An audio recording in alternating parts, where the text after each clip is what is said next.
aynan erkaklar uchun juda ham zo'r. Hozirgi kunda ko'pchilik aldanib qolyapti. Haqiqiysi Kichik tabib kanalida, ya'ni Tabobat 08 kanalidan ko'rishingiz mumkin.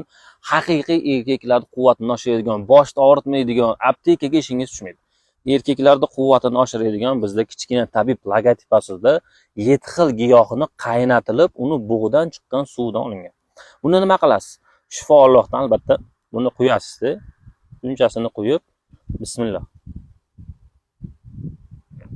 2 mahal ichadigan bo'lsangiz, boshni og'ritmasdan yengil darajada prostatit, adenoma va shamollashlarga juda ham zo'r foyda beradi. Ya'ni yutumlari ham unaqaligi emas, achchiq emas. Ko'pchilik erkaklar quvvati dorilari davinlarni ko'taradi, saharni ko'tarib yuborishi mumkin, lekin bu saharga ham bo'ladi, davinlarni ko'tarmaydi, yengil quvvatni oshirib, vaqtlarni ham cho'zishga yordam beradi. Prostatit, adenoma, vaqt cho'zishlarga eng shifo bo'ladigan tabiiy siruplardan hoziroq zakaz beradigan bo'lsangiz, 20% skidka bilan olasiz.